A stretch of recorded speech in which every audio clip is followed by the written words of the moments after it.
75 speed ઝડપ Gujarat પાક્ષિકના para ready start. આપણે અદ્ભુત સમયમાં જીવીએ છીએ. આપણામાંથી ઘણાને રોન્ડા બાયરનનું પુસ્તક ધ સિક્રેટ યાદ હશે. એના શબ્દો જ્યારે હું વાંચતો હતો ત્યારે મનમાં બાળપણની એ પ્રાર્થના પુનઃ જાગૃત થઈ ગઈ. મંદિર તારું વિશ્વ રૂપાળું, સુંદર સર્જનહારા રે. આ પ્રાર્થના આજે પણ મનમાંથી ગઈ નથી, કારણ ઈશ્વરનું આ સુંદર મંદિર નિત્ય નવીન દર્શન કરાવે છે. એક એક કાવ્યની માફક ખુલતું પુષ્પ કે એક વિશાળ પુસ્તક જેવું આકાશ કે ખૂબ જ ગહન અર્થોથી વહેતા કાવ્ય જેવી કોઈ ખીણ જોઈએ છીએ ત્યારે ખ્યાલ આવે છે કે આ વિશ્વ પણ એ નિર્માતાની બહુ મોટી સાહિત્ય કૃતિ છે. ફકરો. જેમ જેમ જીવનને નજીકથી જોઈએ છીએ, જેમ જેમ વિશ્વને પામવા માટેની મથામણ તીવ્ર અને તીક્ષ્ણ બને છે, તેમ તેમ પેલી મગજના કોમળ ખૂણે બેઠેલી પ્રાર્થના નવા અર્થો સાથે પ્રગટ થાય છે.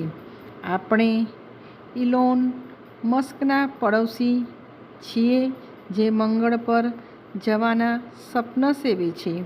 આપણે મંગળ ઈચ્છનારા સદ્જ્ઞાનના ઉત્તરાધિકારી છીએ. ફકરો. આજે સવારથી ઈશોપનિષદનો એ મંત્ર મારા મનનો કબજો લઈને બેઠી છે. જ્યાં ઋષિ ઉદ્ઘોષ કરે છે, ઋષિ બ્રહ્મ તત્વનું ચિંતન કરતાં કરતાં અનોખી મનોસ્થિતિમાં ઉદ્ધ્વરગતિ પામે છે. એક મહાઘોષ કરતા હોય એમ એ સનાતન તત્વને પોકારે છે.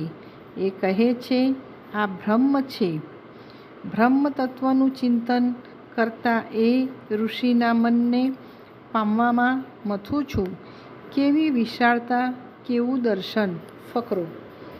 પૂર્વ દિશામાં કાળા બવંડર જેવું અંધારું જોઈ રહ્યો છું, પણ કોઈ મહાસત્તા જાણે કે પોતાના અંતને નિહાળી રહ્યા હોય એવી વિહવળતા એ અંધારામાં વંચાઈ રહી છે. અને એ અંધારાની પાછળ ઊભેલા 7 અશ્વોની હણહણાટી જેવો આ મંત્ર મને કોઈ જુદા જગતમાં જગાડે છે. ફકરો. આ મંત્રો કોક અંગ્રેજી શબ્દસમૂહ વાઇપર્સ ઓફ ધ એન્શિયન્ટ્સ પૂર્વ સૂરીઓના ઉદ્ઘોષની જેમ ખુલી રહ્યો છે. ઋષિકવિ બ્રહ્મનું વર્ણન કરતાં કરતાં કેવા ભાવવિભોર થઈ ગયા હશે કે મારું આરાધ્ય એ પરમ તત્વ કવિ છે, મનીષી છે, પરિભૂ છે અને સ્વયંભૂ છે. આજના કોલાહલિયા અને ઘોંઘાટિયા વાતાવરણમાંથી દૂર જઈને આ શબ્દો સાથે વિહરું છું. સાંભળો તો ખરા, એ પરમ બ્રહ્મ કવિ છે. એની ઉર્જા નિત્ય નવીન સર્ગશક્તિ છે.